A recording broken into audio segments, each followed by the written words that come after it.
నమస్కారం. నా పేరు చిట్యాల శ్వేత. తెలంగాణ సాయుధ పోరాట యోధురాలు చాకలి ఐలమ్మ మనవడు రామచంద్రం గారి కోడల్ని. మాది పాలకుర్తి.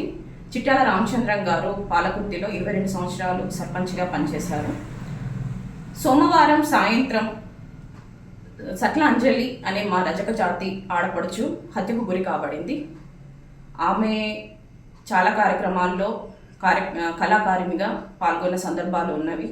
ఆమె ఈరోజు మా మధ్య లేకపోవడం చాలా బాధాకరము. అయితే ఈ విషయంలో చాలామంది ప్రింట్ మీడియా, ఎలక్ట్రానిక్ మీడియా, అలాగే సోషల్ మీడియాలో ఒక దుష్ప్రచారం వస్తుంది. ఆమె చాకలి ఐలమ్మ ముని మనవరాలు అని. దయచేసి చెప్తున్నా, సట్ల అంజలి గారికి మాకు ఎటువంటి సంబంధము లేదు. ఐలమ్మ కుటుంబానికి కానీ సట్ల అంజలికి ఎటువంటి సంబంధం లేదు. ఆమె ఐలమ్మ ముని మనవరాలు కాదు.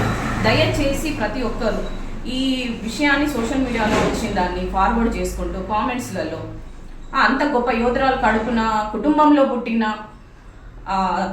మహిళకు ఇలాంటి కూతురు పుట్టడం ఏమిటి అని ఒక కామెంట్స్ చూస్తుంటే మాకు చాలా బాధాకరంగా ఉన్నది. దయచేసి చెప్తున్నా, ఐలమ్మ గారికి సట్లాంజలికి ఎటువంటి సంబంధము లేదు.